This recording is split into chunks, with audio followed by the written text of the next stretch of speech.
Welcome to the Phoenix Insider, your all-access pass to the stories shaping the future of mobility and health equity. Each episode, we dive into real-world challenges and innovative solutions that impact transportation access in communities across the country. From candid conversations with industry leaders to first-hand accounts from the individuals we serve, the Phoenix Insider gives you a front-row seat as we work toward creating mobility solutions for the health and well-being of every person in every community. Join us on this journey as we pave the way for a more equitable and connected world.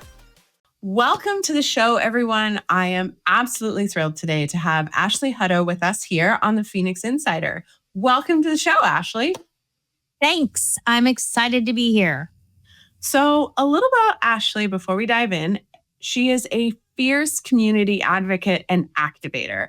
She is currently the West Dallas Multipurpose Center manager, where she works with many community-based organizations, providing just a complete portfolio of programs and services to meet the needs of local residents.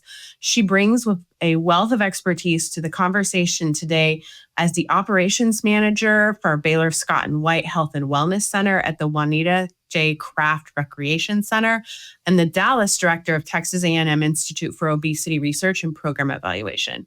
Ashley is also the esteemed author of the Texas Department of Health and Human Services Certified Community Health Worker Training Center, which is so important about the work that we're doing, and we'll get into that. And in addition to that, she facilitated the development and authored a collaborative action plan charting the course, providing a pathway for Dallas eliminating childhood obesity in the community. And my personal favorite, Ashley is also a current board member at Phoenix. So thank you so much for your time, Ashley. I know you have 9 million things you could be doing right now, and thank you for spending some time with us. Thank you for having me. I'm super excited. I sound really good on paper, so I hope I live up. So as we get started, I always like to kick it off. Tell us a little about where did you grow up, first job? What was your first? How did you get around in high school? Like, tell us just about Ashley before we dig into this. So my stepdad was a district manager for Bristol Myers before they merged with Squibb. And so we moved about every 4 years. So I was born in Baton Rouge, Louisiana. I went to elementary school in New Orleans. Then we moved to Columbia, Maryland for junior high. So that was a little bit of a culture shock because we went from New Orleans to the first master planned community in the country. And then we went to Oklahoma. And so I went to high school in Edmond, Oklahoma. And I went back to Houston where my grandparents were. And if you ask me what is home, I usually say Houston because that was sort of our base. But went back to Houston for college and have now been in Dallas about 25 years. My experience with transportation over the course of all that time has really been kind of interesting insofar as we had 2 cars, so we, somebody drove us around until we were old enough, and then we had our own cars. But the window of time when we lived in Columbia, Maryland, which I mentioned was one of the first master plan communities in the country, they had it was kind of a closed community insofar as that. And they had a little bus that ran around town, our little suburb. And every household, like a country club membership or whatever, part of your HOA dues went towards being a member of the community. And all of us got, once you had to at least be 12, which I happened to be. And you got a little card and you could ride the bus. It got you into the roller rink, the skate rink, all of the kind of amenities of the community. Your little membership card got you into. And so as a middle school youth, I had a very unique and, very privileged experience because we could go to the mall, we could go to the roller rink or the ice rink or go get a hamburger or whatever. Even though none of us could drive, we could all get on the little bus because we all had the little membership card in common. And all that to say, I never really realized anybody had any trouble getting from one place to another until I was an adult and I was working in communities where transportation was a barrier for them.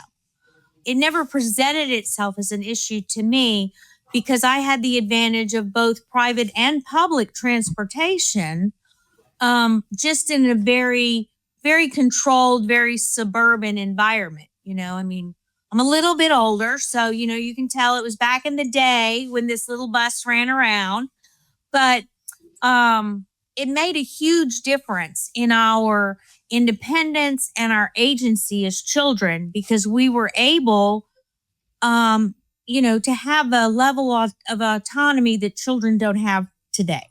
It's interesting you bring that up, Ashley, because I think a lot of times when we talk to people, especially in like the engineering space, intelligent transportation engineering, they're so focused on how the roads are built, how the bridges are built, how the sensors function. This conversation, there's millions of people who cannot even access those roads or those highways, or they do not live anywhere near a bus stop, and that's not a reality. And I think it's like if it's not in your frame of reference, it doesn't rise to that level. And I think in philanthropy, we very rarely hear just a transportation focus. I mean, would you say that's fair? Where if you didn't... I agree. I mean, we've been talking about the social determinants of health now for, 10, 15 years, but transportation never had its own piece of the pie in that. But I think that more and more as of late, it has been elevated because, in my opinion, one of the reasons why it's getting more attention is because people, executives, C-suite leaders are beginning to notice that transportation is a means to an end for community to engage with them. And so I think there's a business case around transportation access. But I also think there is a social service-based conversation to have around transportation. And I don't think previously it was happening in either entity. Yeah. It was getting lumped into something else. Yeah. And I think that the business perspective of that, what's the ROI, is definitely a driver. It's like if you can't get to a $3,000 chemotherapy appointment and a $9 or $19, taxi or Uber ride prevented you from that, that's lost revenue every day of the week. And Absolutely.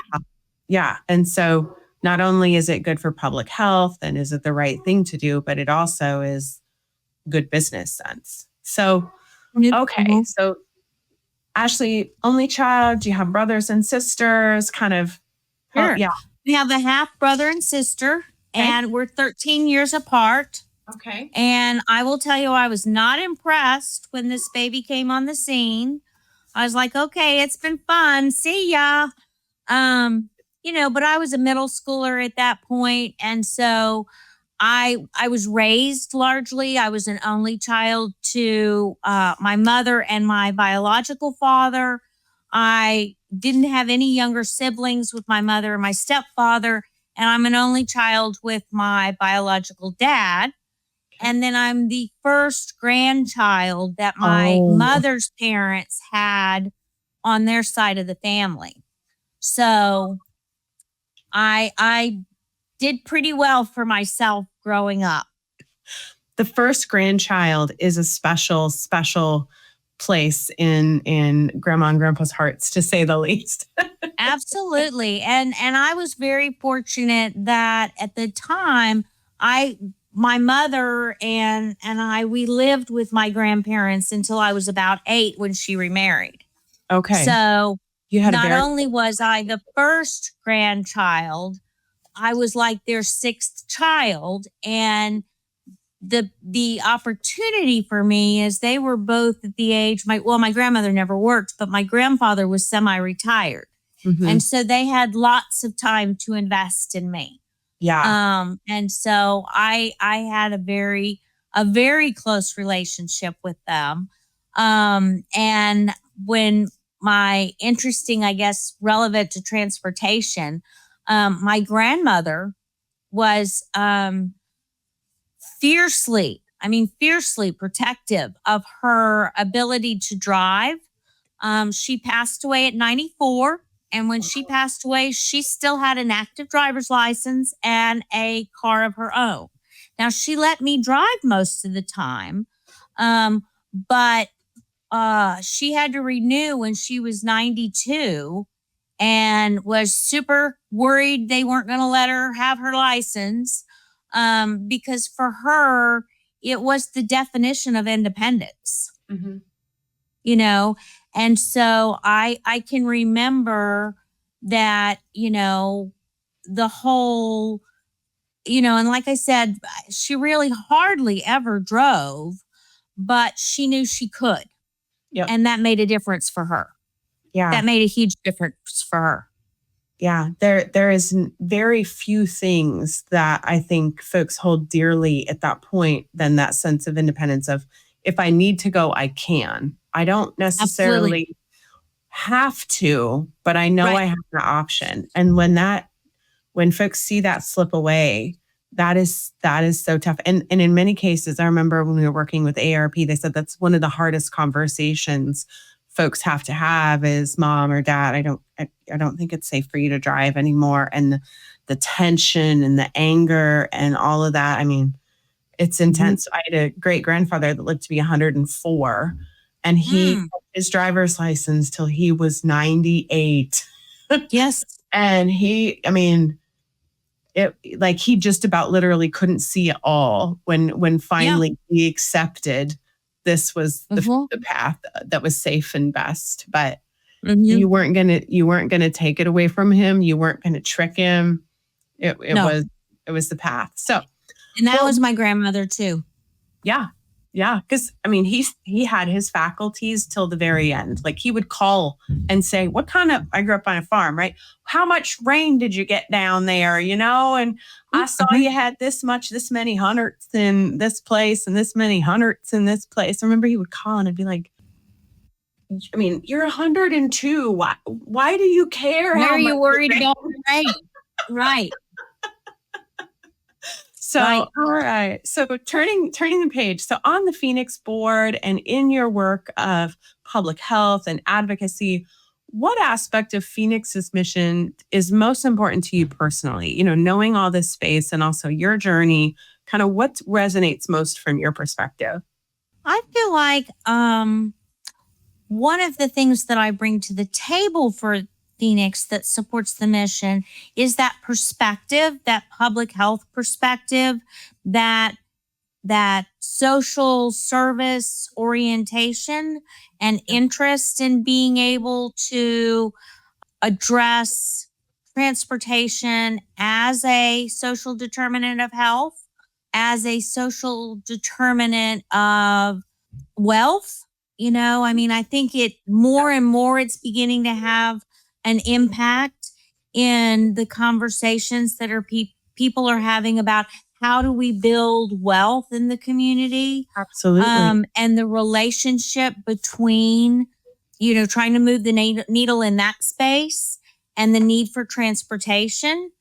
So I think the experiences that I bring to the table are of benefit to the mission. That being said, I think the piece of the mission that resonates the most with me is really our commitment to mobility for all, and being able to look at mobility solutions kind of across a continuum. Because what's good in one community may or may not work in another community. I understand everybody in New York uses public transportation. In Dallas, we need our car, and so I think it's that piece of the mission that I'm most committed to, perhaps because that's the area that I function in. But I really think that the impact and the agency, the commitment to agency that the Phoenix mission delivers is most exciting for me. Is the crux of my experience, but is also the area that I have the most interest in.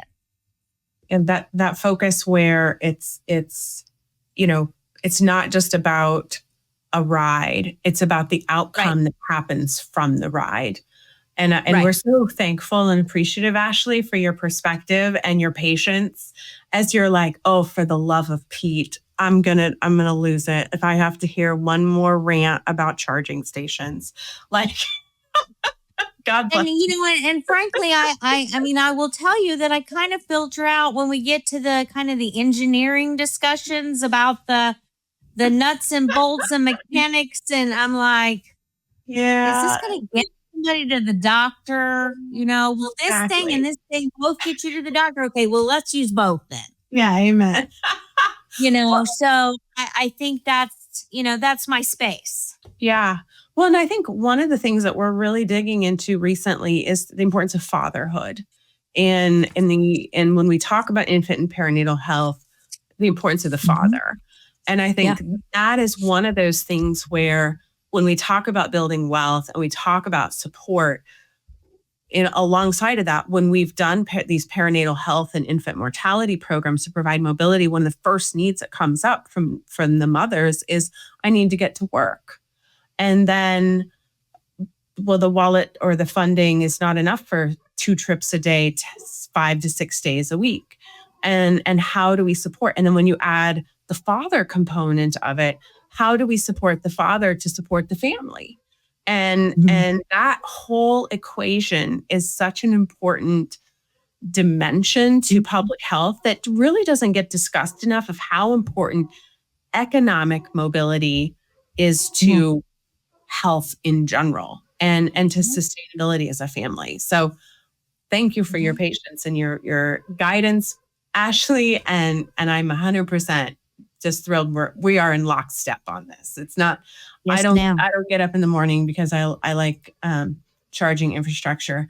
I get up in the morning because we're right. Difference. And not that charging stations don't, but it's, Right. All right. So you have had an impressive career in community health and advocacy. Can you share maybe a little bit more? I know you talked about it kind of at a high level, how your experiences shape that understanding. Is there a story that comes to mind or a certain point where you really saw how this cascading effect happened in the social determinants of health? Sure. It was actually relatively recent, probably dating back about 10 years ago.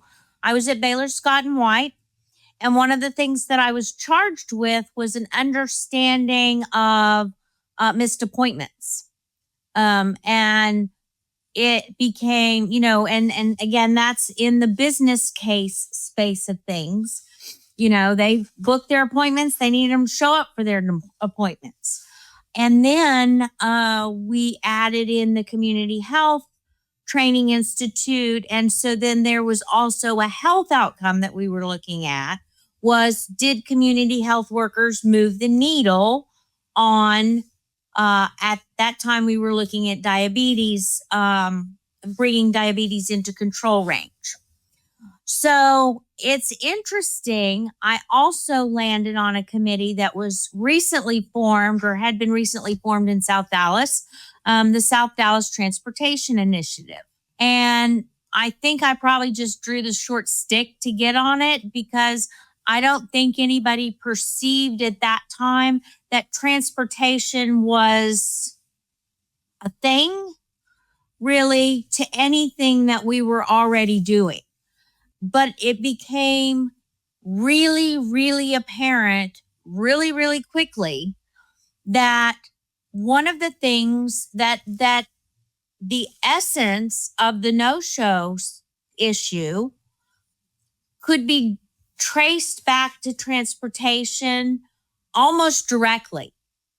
Because from Baylor's perspective, we were seeing a very high number of community members from South Dallas who are largely under or uninsured, visiting the emergency department at Baylor with uncontrolled chronic conditions. And in our case, we specialized in diabetes. So we were seeing a lot of people who were way, way out of the control range for diabetes, hitting the emergency departments in acute crisis stages.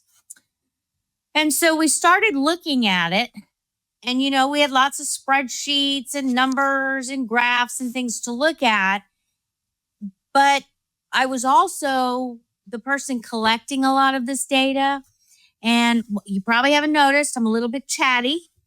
I started talking to these people. And I found out that, it was only one bus that they had to take to the emergency department. It was two they had to take to the center. I found out that you could go to the emergency department and get a battery of tests for one-stop shopping, whereas you had to come to the center multiple times to get your this test, that test, and the other thing. And so I started looking at it, and initially I thought, okay, well, what they're telling me is this is a convenience thing. It's more convenient to go to the emergency department than it is to hassle with the clinic. But then we started looking at it really in relation to the community health worker program.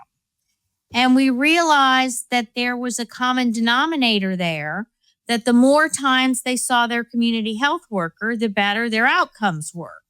The more quickly we get them into control range, the more quickly we got compliance of medication, administration, just really the more quickly everything we were trying to achieve happened when they came to see their CHW more often.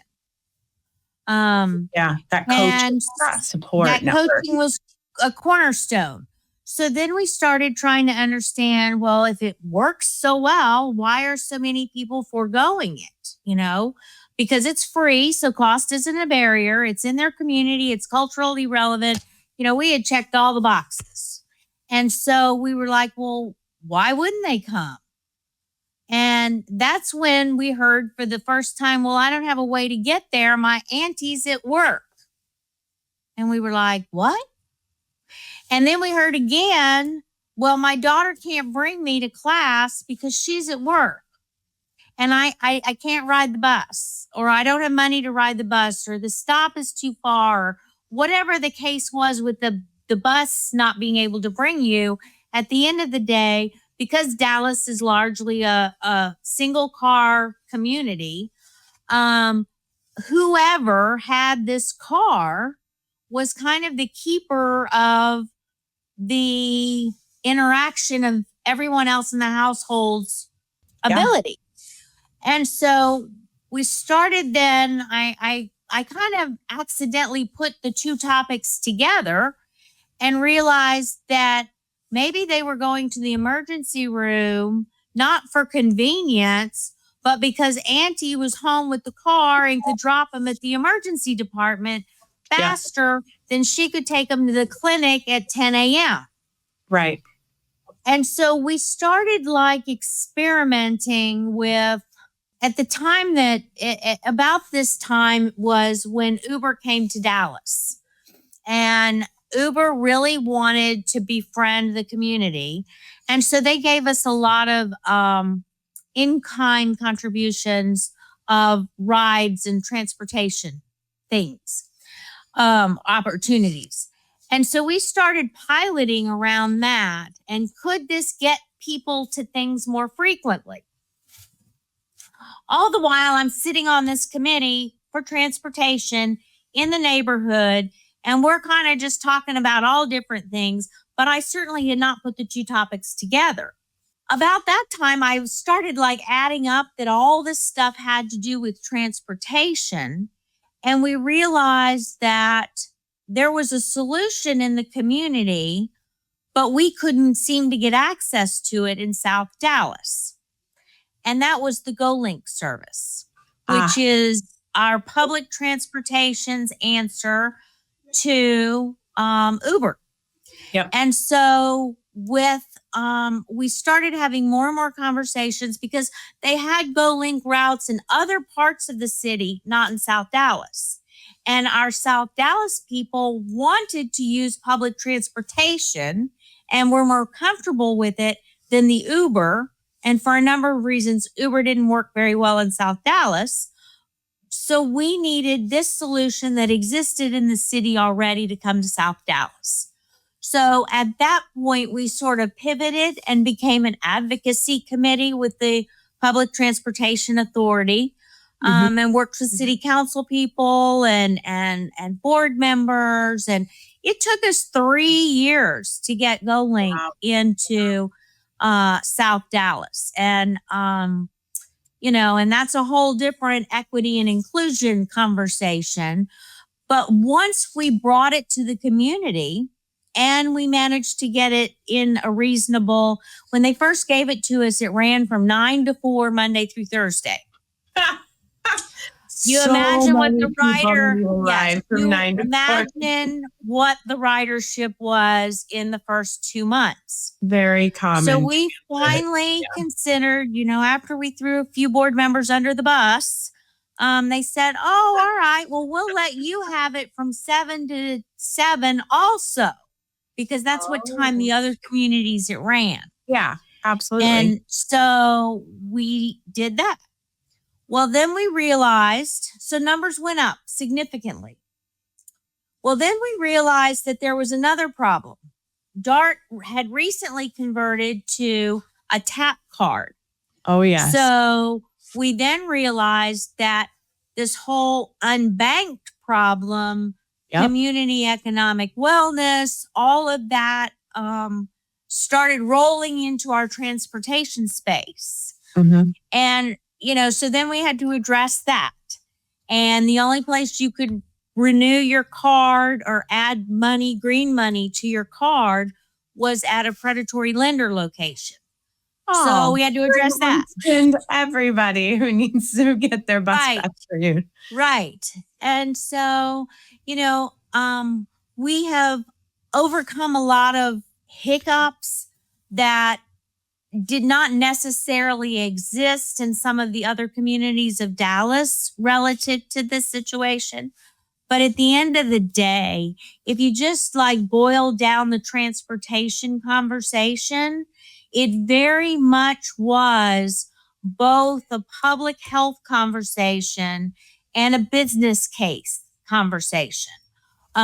Baylor felt warm and fuzzy that people were getting rides. That's wonderful.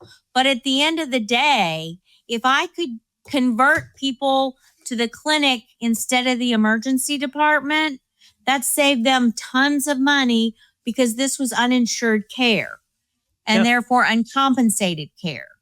And so just by moving the needle in that space, we were able to get some return on that investment to reinvest in the program.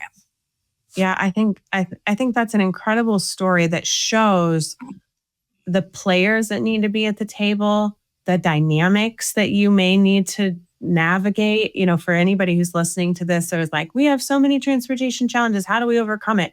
It takes a village. It takes years. There's a lot of red tape. Everybody has to navigate. But you can get there because the value from an equality base, from a social justice perspective, from a healthcare perspective, from a government, a compliance, it's all there. But you got to have a lot of gas in your tank and you got to be motivated to make change. And I think the dynamics that you outline in that, how that lays out was just amazing. For folks who are listening who aren't in the healthcare space, Ashley, do you mind kind of sharing what the different cost drivers are? So if I'm saying, okay, I'm going to the ER, what's that bill for somebody for the same thing they would get in the clinic? Just for folks who are I don't even know what that would look like. Sure. So you are talking about a 70% price difference of bringing a patient into diabetic control range, which is an A1C under 7. And so if they're above 7, they're out of control. And so bringing them to 7 or lower can be done with medication and with coaching, nutrition, behavior change. However, that behavior has to be introduced, and the testing to determine if you are within your control has to be done. And then kind of the layer on there, it is a medication managed condition. So you have to be able to get medication from somewhere. So what would happen, or what was happening in the community, was what would cost us $1,000 to address in the clinic, cost us $7,000 to address in the emergency room. So it was a huge gap in cost. Diabetes also leads, uncontrolled diabetes frequently leads very quickly to chronic kidney disease. Yep. And chronic kidney disease is the most expensive condition that a hospital system manages. And that's not considering emergency room or clinic-based treatment. Just from a disease perspective, it is the most expensive thing that they can manage. So from a business standpoint, it behooves them, if you're going to be writing off $1,000, or you're going to be writing off, I don't know. You never go to the emergency room for $7,000. So I don't know why I picked that number, but if you're going to be, depending on what you get done there and testing, right. X-rays, but and if you MRI. come in a diabetic crisis, you've easily got a $10,000, through the door preliminary testing, just to determine that you're out of control. Yeah.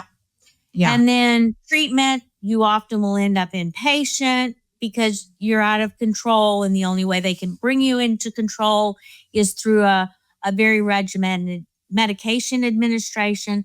So what costs $10,000 at the clinic just costs them $70,000, and both are uncompensated. So it didn't take the healthcare systems long to figure out that there was a huge, huge cost benefit to reducing chronic admissions through the emergency department. The other thing that you have to consider with uncontrolled diabetes is it often results in limb amputation, which is a whole nother level of expense. So here I have a regular little case of diabetes that I start with. I have the coaching, I have the management, I see the doctor regularly. So my A1C is under 7. That's one set of costs. Not seeing the doctor, not being able to be in control, not being that under 7 quickly gets you into chronic kidney disease, limb amputation, and usually other compounding chronic conditions. So it's very expensive for a healthcare system. And that's why when we were able to start demonstrating that adding this little ride thing, really helped keep people out of this space and keep them more in this space. The healthcare systems globally listened fast. And I think to that point, like it doesn't take a lot of $70,000 of patients to provide that ROI in a public transit. I mean, you can buy a personal jet for the cost of that. And growing up, so my husband's grandmother had diabetes, resulted in limb amputation. And when I was in college, would care for her. And I mean, just the amount of time and energy support that came post amputation. I didn't know her when she was going through the amputation, but there's the wound care, the follow-up care, the shadow symptoms, the psychological impact, the loss of mobility because they may be walking and perfectly able to get around. And then the cost goes up. And if you're transporting somebody in an Uber, it might be $20, $40, depending on how far you're going. If you're providing a wheelchair ride to somebody 3 days a week for 20 years, that $20 ride could be $200.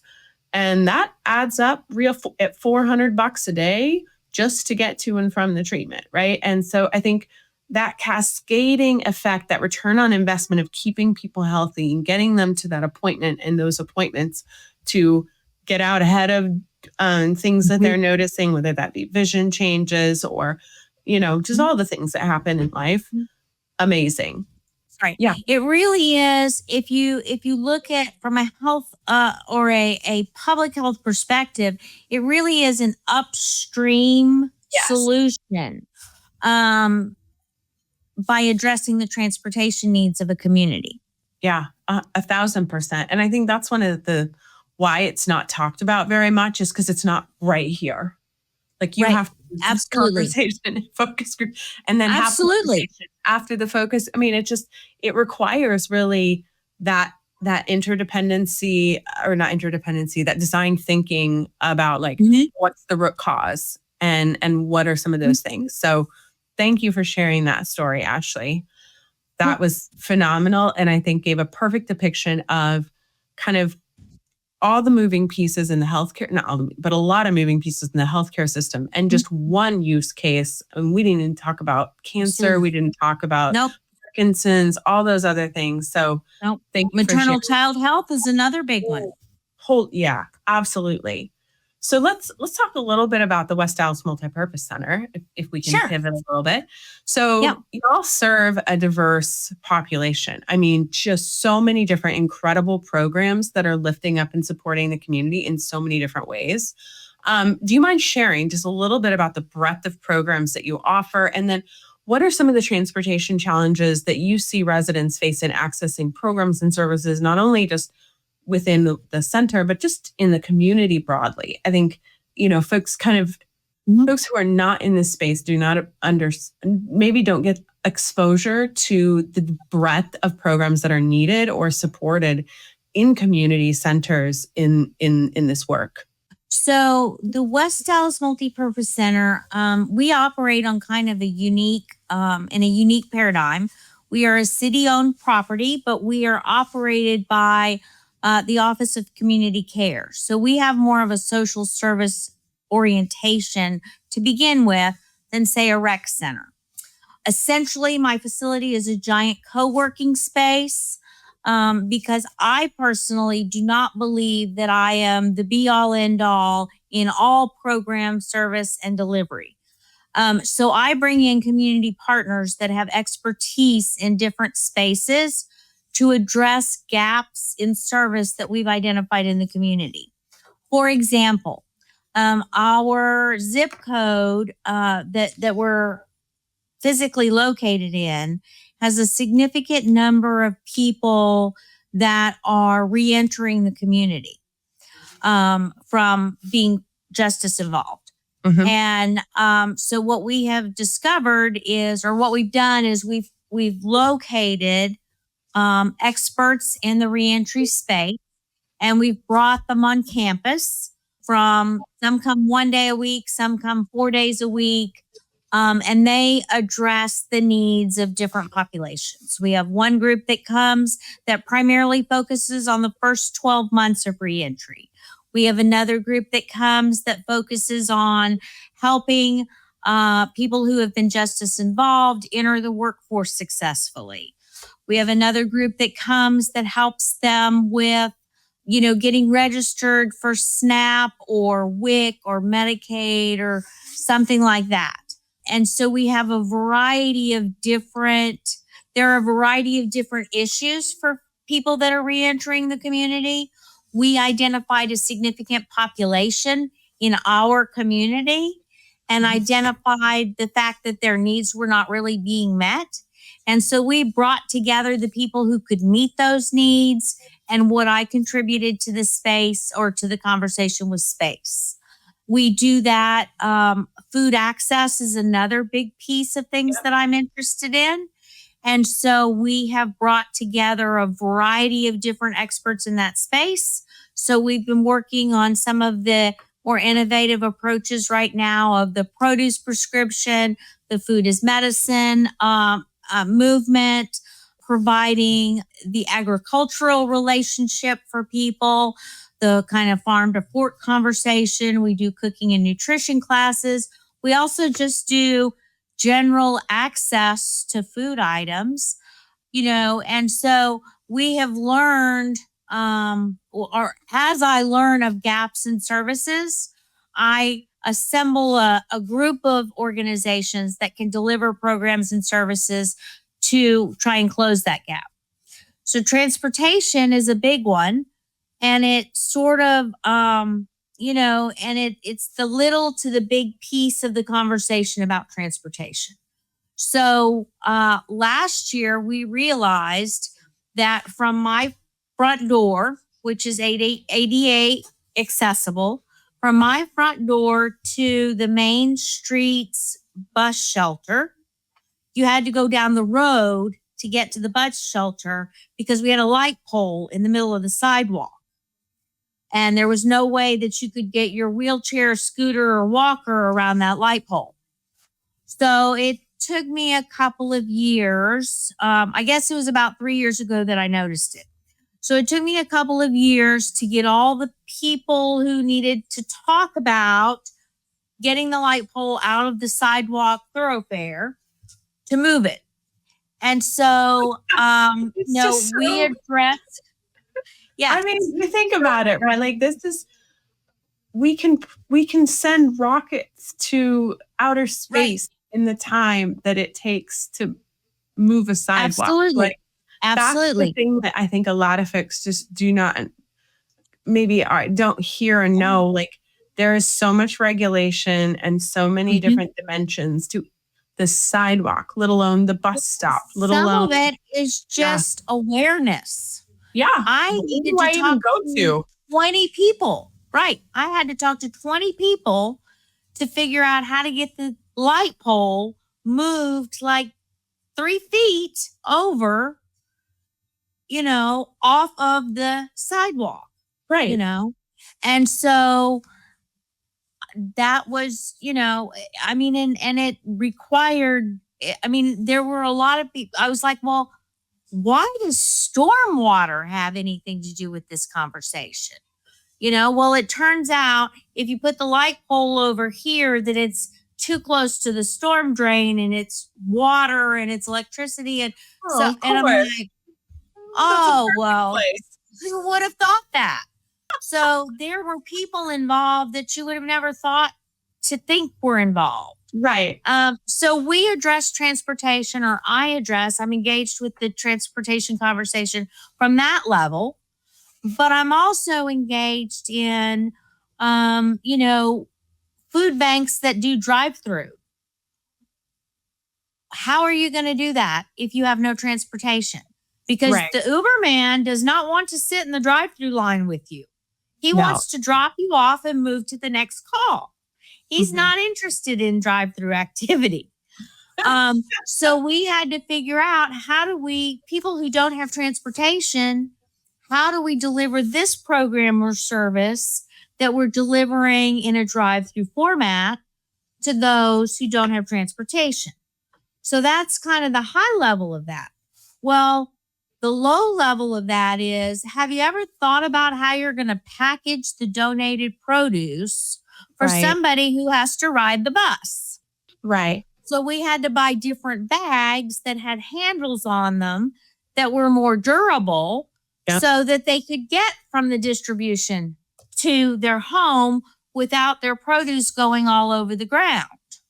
Right. So, we look at kind of the 50,000 foot level of food access. There's no produce in this community. We're in a food desert.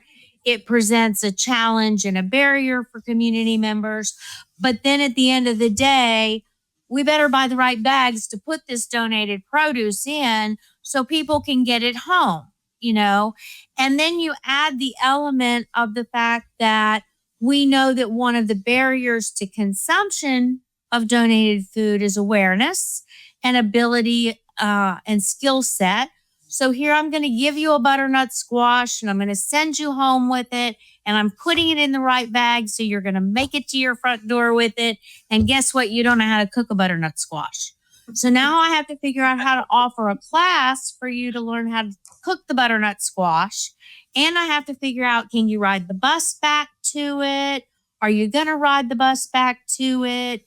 Does the bus run at the time that I have the kitchen available to teach the class?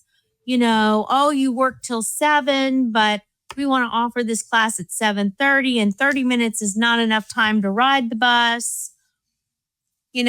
So there's once you start looking at the first question or the problem statement, you often end up with all of these tentacles of conversation that may or may not have anything to do with transportation. But at the end of the day, transportation becomes the deciding factor. Yeah. Yeah. It's that, you talk about pulling the thread and things start to unravel.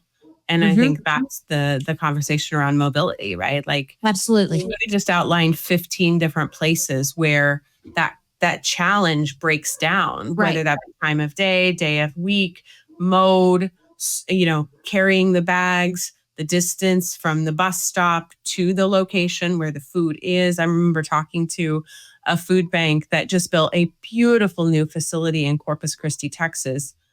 It was like half a mile from the closest bus stop because that's where they could find the affordable real estate to build it. And it's like they got to the end of it and they're like, oh. And then on top of it, the bus will only let you take 3 bags, and they were distributing, 40 pounds worth of food. Well, 40 pounds worth of food in 3 bags, while you might be able to find those bags that will carry that, depending on your health, your, condition, so schlepping 40 pounds, half a mile, if you're healthy is a lot, let alone if you're struggling with, bad back, hip replacement, knee replacement, or you've had a long day, all the things. That's absolutely. A factor. And then not to mention keeping things cold, right? Like whether that be insulin or whether that be milk or ice cream, there's so many areas where, it's just a ride. Yeah, but it's literally, it doesn't matter how good all the other programs are if you can't get there or get home. Right. And I think that's one of the things that I appreciate so much about the solutions that Phoenix Mobility has been looking at is they're multidimensional, multifaceted. Because I could say, oh, okay, Dart, I need you to run this bus and have it stop at my place at whatever time so I can have this class. And then I find out, well, nobody can pay for the bus ride to come to my place at that time. Yep. So I think it's really important that we continue to have these conversations as organizations and as boards to really think about the depth and the expansiveness of all of the social determinants of health. But I think we need to appreciate the fact that transportation needs to have its own piece of the pie because it's its own issue. Yeah, 1,000%. I'll never forget, we were talking with a health insurer and they said they came to the realization that it doesn't matter how good the doctors are if they cannot get there. And in this particular community, they had some of the best childhood care and top-notch, pediatric medicine facilities in the world. And they had some of the highest infant mortality rates surrounding the local community, the hospital. And they're going, WTF, what is happening? And it came down to, the transportation barriers, the language barriers, the bus stops were too close to the road. And so if you're holding an infant in a carrier and you've got a toddler trying to get on the bus stop to get to, you're worried about their safety, and don't even get started with the weather. Like if you're standing outside and it's cold out or too hot out, there's all these factors that just have to be acknowledged for care to be delivered, food to be consumed, employment to happen, education. So, all right. So we've waxed prolific on why it is important and how it can all go wrong. Ashley, do you have a story you can share on a positive note where you saw transportation was provided for an individual or a family and you saw the difference? Like you saw like, okay, here's the pre-state and the post-state, and what did that look like? And what was the difference? Sure. So I can speak from actually kind of an aggregated perspective relative to what the work we did in South Dallas. So it took us a long time to get to the go. And then once we got to the go, it took us a little while to get going. But once we were underway, the impact was pretty significant in the community. And by that, I mean, we not only had individual stories of impact, we heard from the family that, could now get dialysis treatment because she had to go 3 days a week and people worked. And so when we added, the service of the Go Link, because Granny would not ride the paratransit, because she was still mobile. So we got her on the Go Link and we were able to get, there was a little bit of funding. So we were able to subsidize a little bit. DART came through for us with doing discounted passes for people that lived in income driven housing. Yep. And so we were able to get her on the Go Link 3 days a week to go get her dialysis. Wow.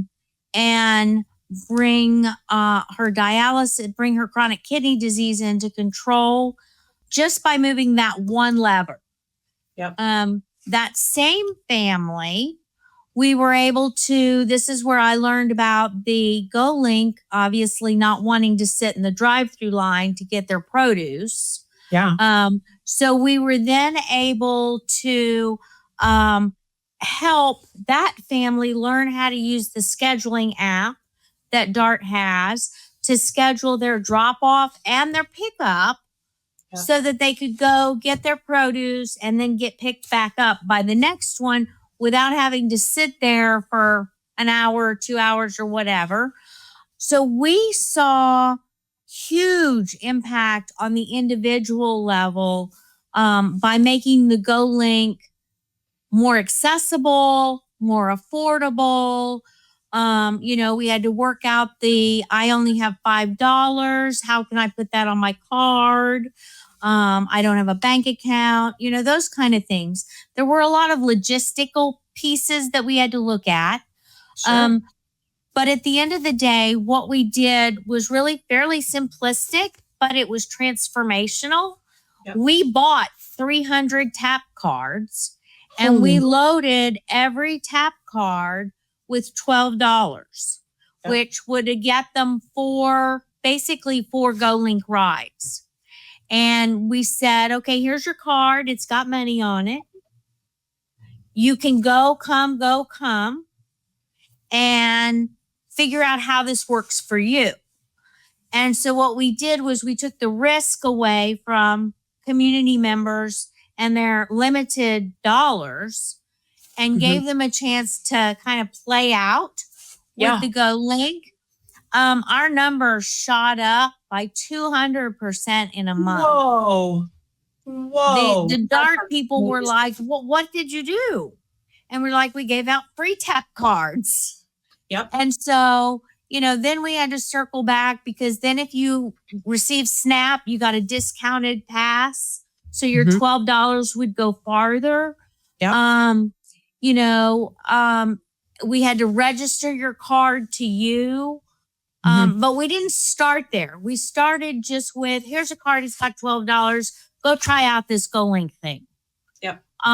So the scary, unknown, high risk situation was quickly diffused. Educated. We also know that we were able to address through the Go Link initiative, we were able to address increased participation in the farmers market at Juanita Craft. We know we were able to increase their new patients, increase their caseload of new people that were able to come to the clinic now.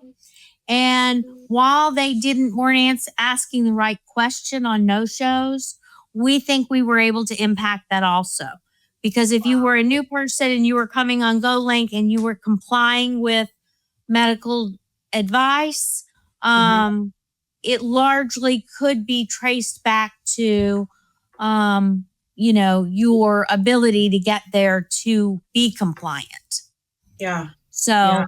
But yeah, I think that one little initiative made a huge impact on the lives of a significant number of people.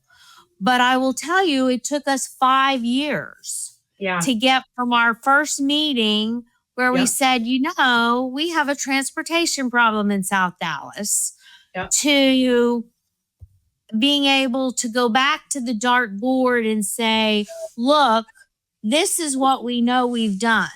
Yeah. And I think, again, that's another amazing story, then a testament that this work requires patience and persistence and flexibility. You can make it happen, but it will not happen in 6 months. It will not happen in 5 years to the degree that you want it to, but it involves consistent it does effort. And I think one of the things you brought up was the cost of the service and the cost of the card. We used to run a program specifically focused on like mobility in South Carolina. And one of the key things that we started seeing was the cost of the service was the biggest limitation to utilization. And it took us about 2 years to really we thought, if we have the perfect app, people will be able to get where they need to go. And I think that's a fallacy that we see out there all the time about technology will solve it all. I love technology. I think it's the best thing since sliced bread, but it is not the end all be all. And especially when you're looking at serving complex populations who have technology complications, income complications, language barriers, all those kind of things. But the cost, the minute we wrote a grant to the federal government and said, can we provide no cost access to healthcare for partners of our health systems? And it was a game changer. We saw the ridership grow up, we saw the numbers go up, and we're still running that program today. But it took 3 years to go from we want to address this transportation challenge to getting the right people at the table, building those partnerships, writing the grants, all of those things. And now hundreds of people every week are able to get where they need to go to care.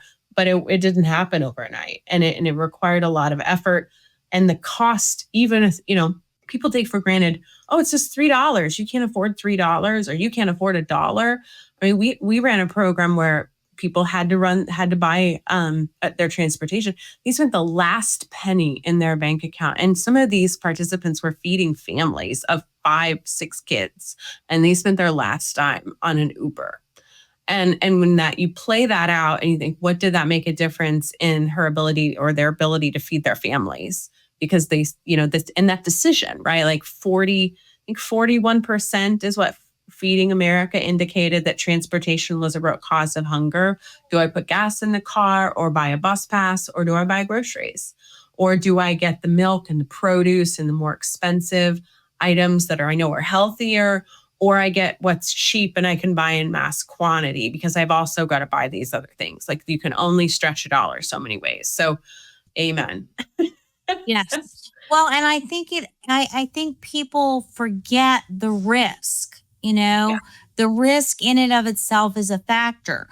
I'm not going to risk my last $5 on broccolini when I don't know if my family's going to eat it. Right. I'm not going to risk my last $5 on GoLink if I don't know it's going to work. Absolutely. What if I get stranded? What if they don't come on time or they're not nice to me, or the bus isn't clean, or whatever doesn't work for them. Right.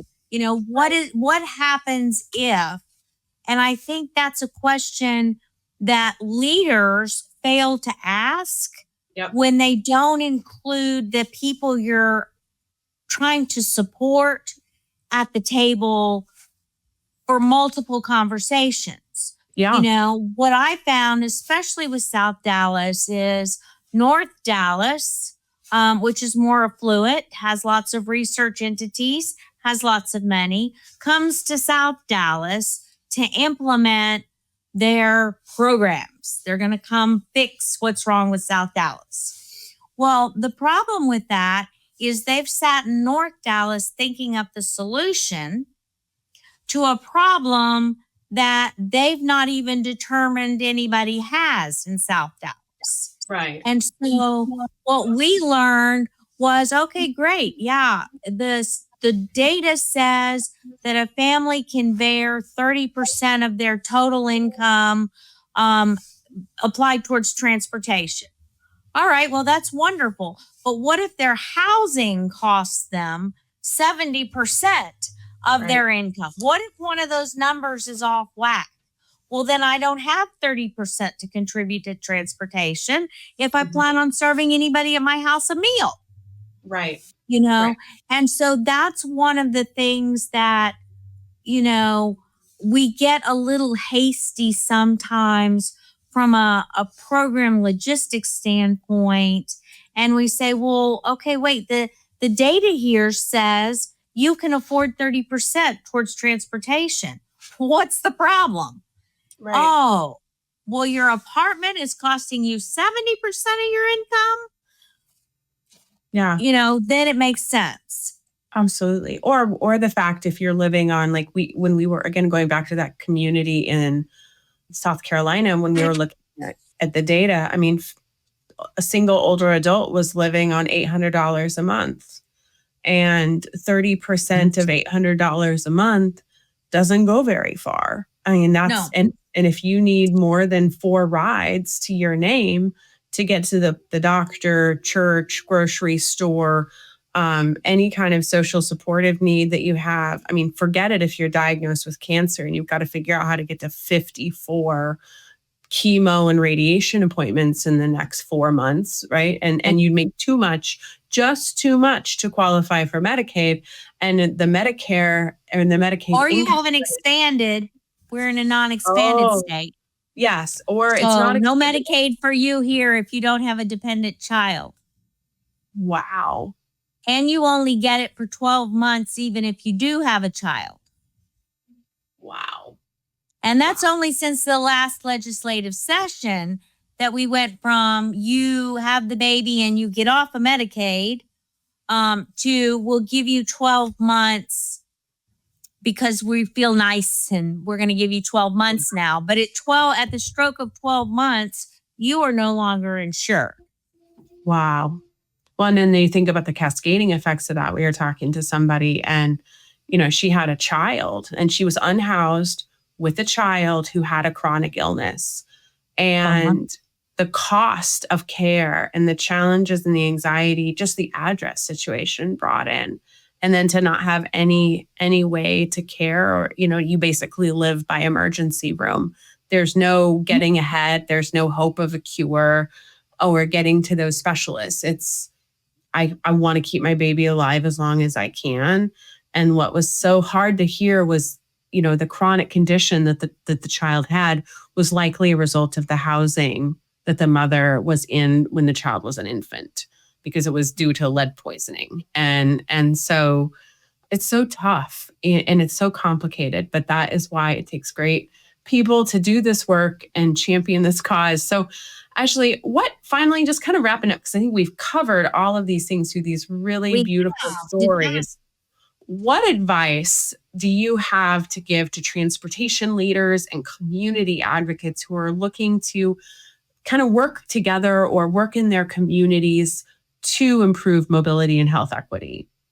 Well, in my opinion, I think the thing we spend the least amount of time in community work and in advocacy work doing is really building relationships in the community. Yeah. And that, in my mind, means consistently showing up. It doesn't mean coming on let me go visit them in January and talk to them. And they've never seen me before. And guess what? They're never going to see me again. Mhm. It means consistently showing up, in my opinion. That's the best way I can describe it. When we were working on the South Dallas Transportation Initiative, it took us 5 years. But every year of those 5 years, we would call a town hall and say, look, this is what we've done. This is what we've accomplished. This is what we're going to try and do next time. And, it wasn't a big hoopla meeting. We served some food. We invited community leaders. The people who came to the last one, we invited them again. Word spread to some other people who came each time. But we felt like that was absolutely essential and I really think we could have done it twice a year, except we didn't really have much to report twice a year.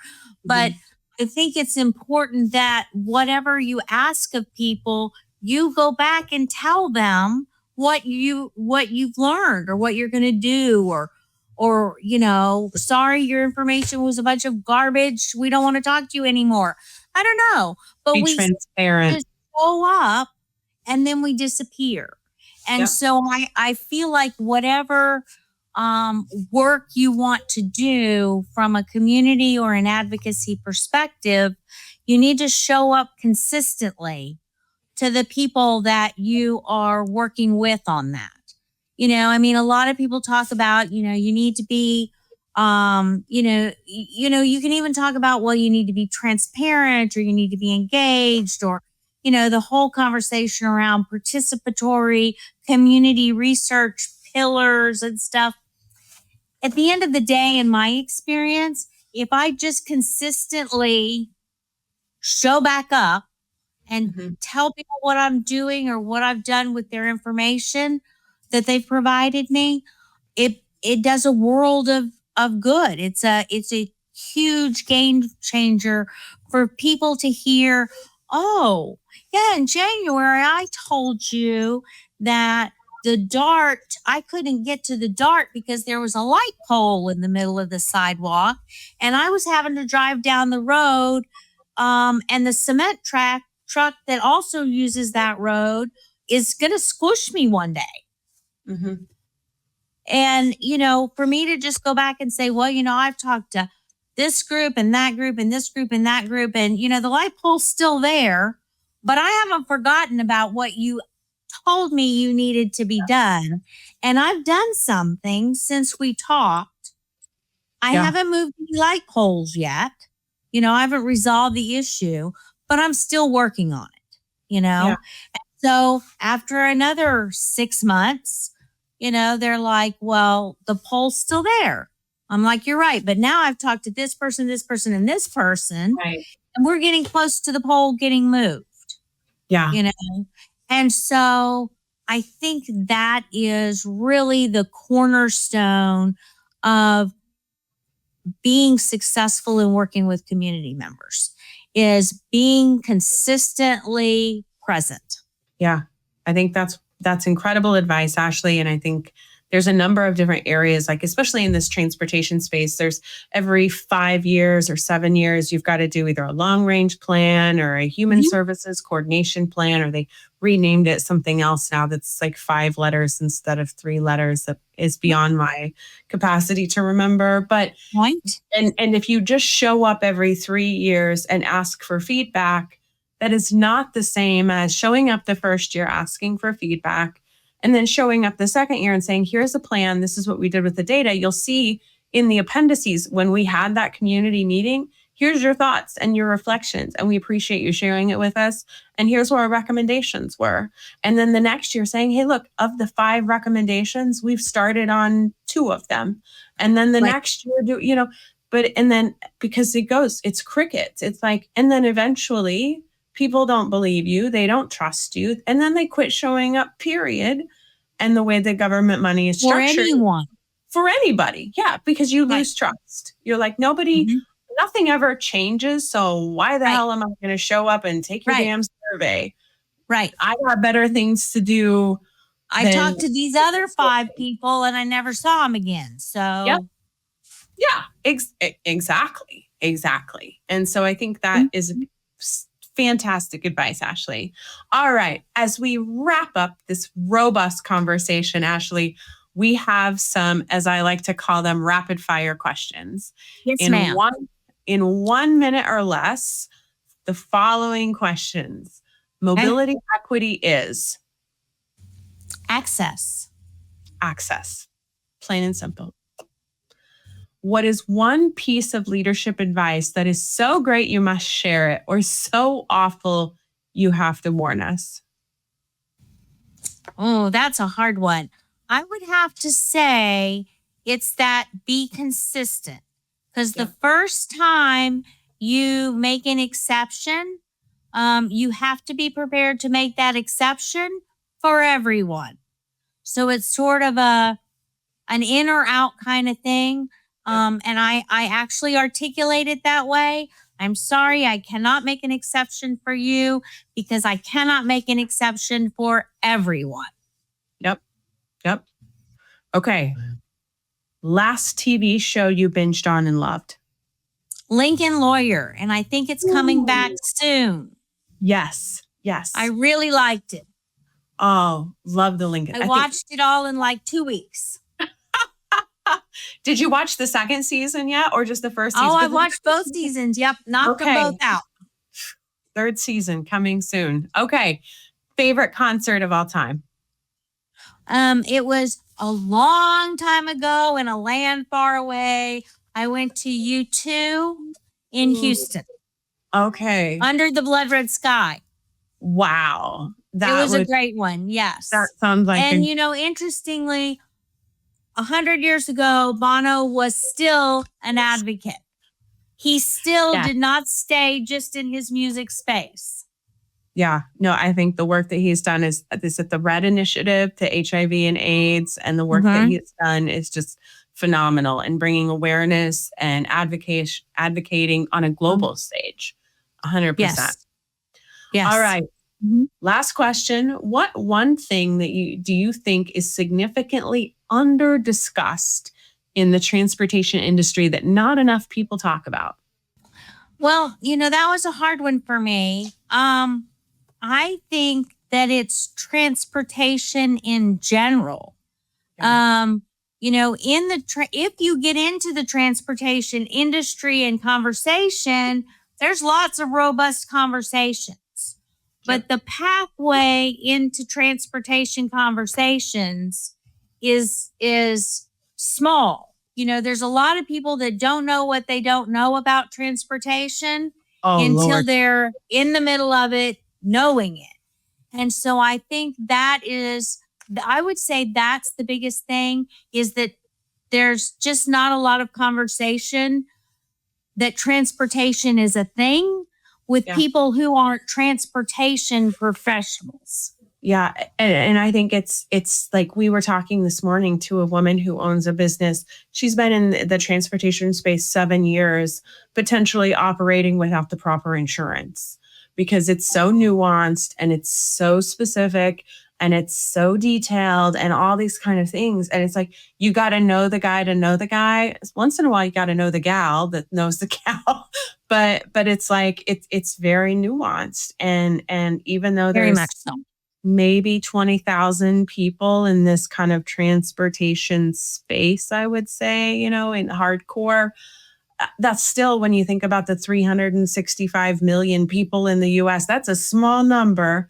And they have conversations with lots of acronyms that, have multiple acronyms behind the acronyms. But yeah, exactly. But having and being a part of that conversation and knowing if you're in the right room or not is huge.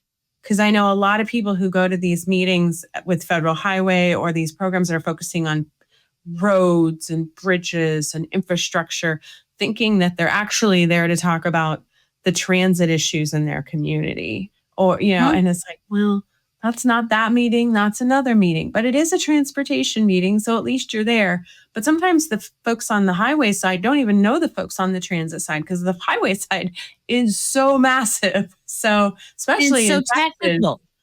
And it's so technical. It's very technical. You know, I've been in multiple meetings where we've talked about concrete density versus asphalt versus what goes under the concrete and asphalt and stuff. And I'm like, when are we going to talk about people riding on the road? You know, I'm like, I don't know anything about asphalt and cement and layers of cement. Oh my gosh. And ripples on the cement, you know. The rumble strip. When do we talk about people getting in some sort of vehicle on your road? And they're like, what? That's not this meeting. You know, and that's and I think that's one of the examples of, even within the transportation industry, the cement engineers do not know anything that the bus drivers know. No. You know, nor do they have an interest or a forum for exchanging information. You know, there's no opportunity for the bus driver to tell the cement engineer that, you know, people complain less when we're on 4 feet of concrete versus when we're on asphalt. And the public works people aren't talking to the street engineers to say, well, your asphalt makes more potholes if trucks drive over them. And this is largely a truck route or whatever. So I think that that is a huge opportunity, is to suck in the transportation conversations so that people over here with the technical expertise are over here talking to the people with the front lines experience. But I also think that we need to open a door so people kind of get into the transportation discussion who didn't know they needed to be in transportation discussions. Yeah, absolutely. Well said.